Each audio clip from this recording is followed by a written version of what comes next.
Oh, this is my book, What a Real Man Is. And I wrote a lot of things in this book to try to make different qualities of what a real man is. And before I wrote this book, I had a book that uh, is called Imaginary Role Model. And in this book, I have a section that talks about manhood and womanhood, and I'm going to discuss that section because this section is what really led to my book, What a Real Man Is. And I start off in this chapter by talking about manhood. Manhood is probably the most important thing when it comes to some men. We will do the most foolish or bravest thing when it comes to our manhood being put to a test. I grew up in the age where boys and girls were more easily detectable, and now it seems as though you can't tell the girls from the boys.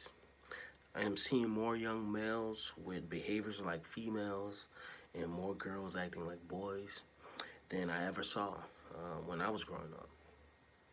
See, I guess when I was growing up, I saw more adult homosexuals than young people who were homosexuals. Now you see more girls wearing boy clothing, and boys are walking down the street with their pants hanging off the butt, advertising their butt. And I'm like, what the heck is this style? I'm glad I didn't grow up doing that style. Why would another man want to look at another male's butt?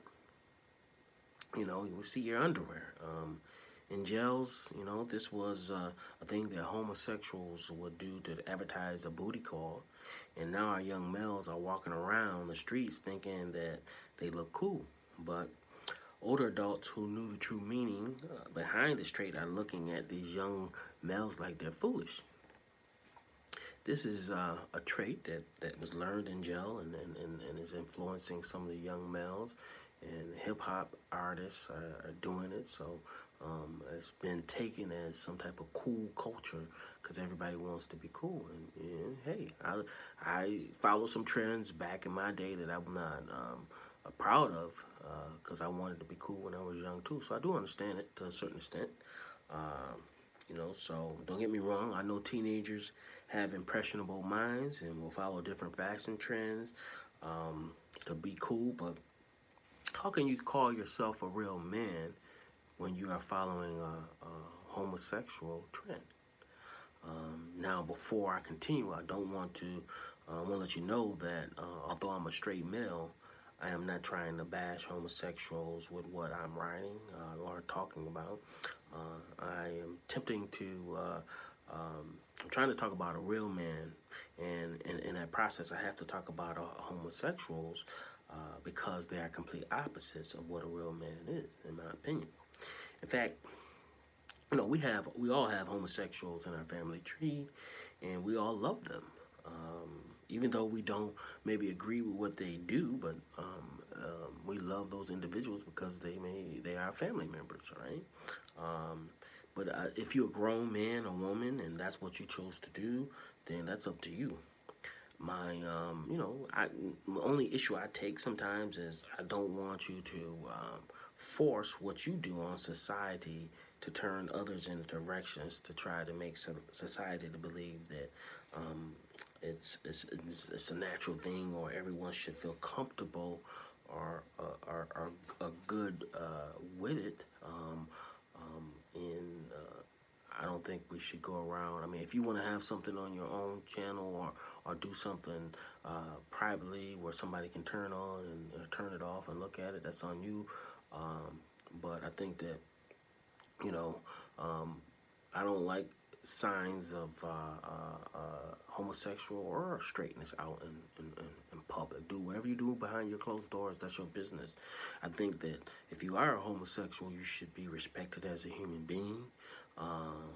We don't have to agree with what you do, you know, but we should respect you as a person, as a human being. Some people say that that they are born that way, and I really don't know because I'm not a homosexual. So I would have to take their word on that. What I do know is it takes a man and a woman to have a baby. And babies are a natural part of life. And if on this earth, if we only had all men, then there would be no babies. If we only had all women, there would be no babies. And there would be no human survival. Um, so for that reason, I cannot say that homosexuality is the mainly normal or natural course of life. If anything, it may be unnatural or maybe a mutation of genes that possibly could make somebody that way, or somebody could be forced to turn that way by how they grew up or by what was done to them when they grew up. I don't know. I don't have the answers. I still think people, no matter what, should not be treated badly because they are homosexual. I don't have to agree with what they do, but I can still respect who they are as human beings and try to treat them fairly, just like anybody else.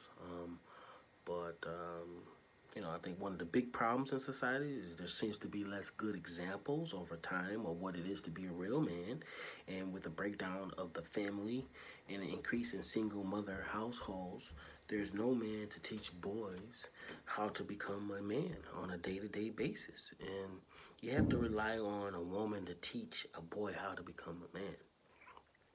That's like trying to teach that's like a cat trying to teach a puppy how to become a dog.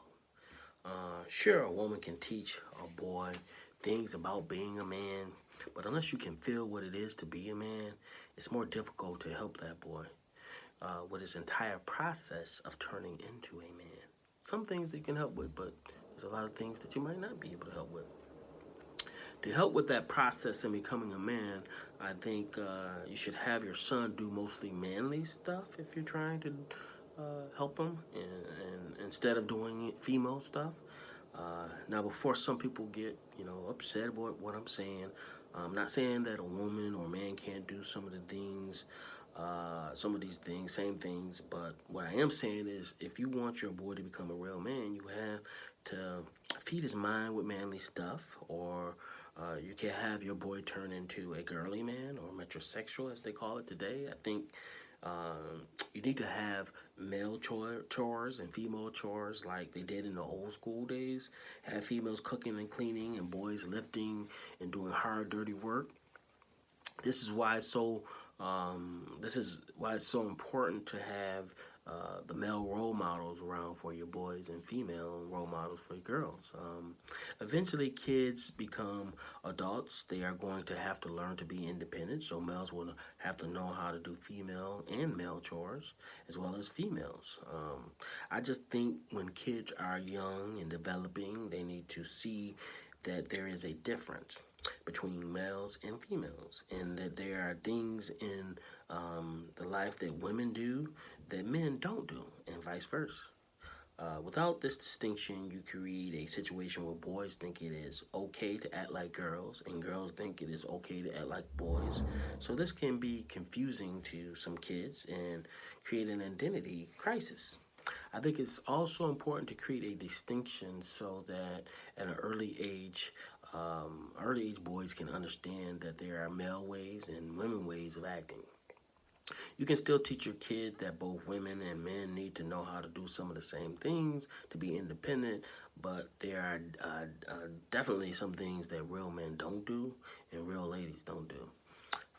Don't ever dress your boy up in female clothing or high heels or makeup, fingernail polish. And if you see him doing something, him being interested in those things, stir him away from those type of things.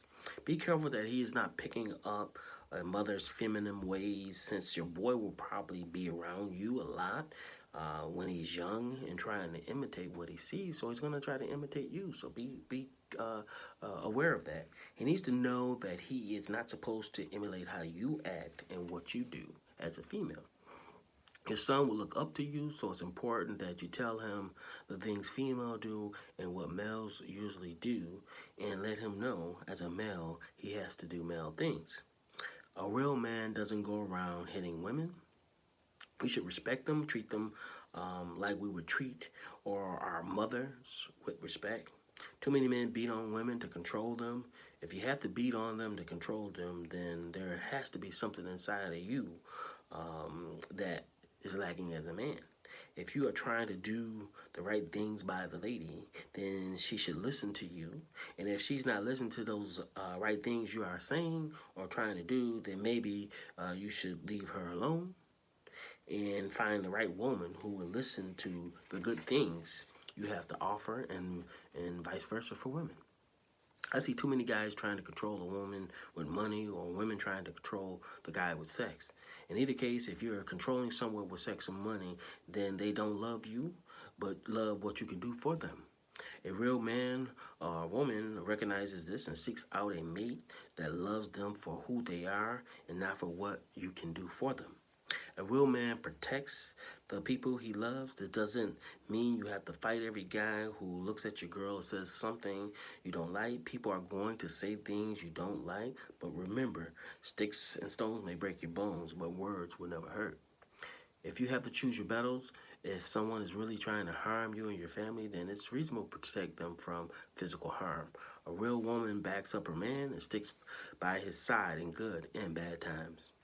A real man and woman take care of their kids and try to raise them in the right way. It's important to raise kids and spend time with them so you will learn right from wrong. You can bless them with your knowledge of the world so they can have a fighting chance to survive in this crazy world. Having sex with many women doesn't make you a real man. It is not about how many conquests you have, but about finding the right woman who's perfect mate and giving your love only to that special person who deserves you. Giving yourself to just anybody will eventually make you feel bad because that type of sexual practice ends up hurting people and can lead to life-threatening diseases. Women these days tend to dress very provocative. Guys will treat you like a sexual object if you dress like a sexual object. The problem is you're attracting men who want you only for sex and not men who want you for your mind as well. If a man really likes you, then you should be able to attract him with your mind and not just your body. Because we will always be attracted to nice bodies and pretty faces, but we may not like the person inside.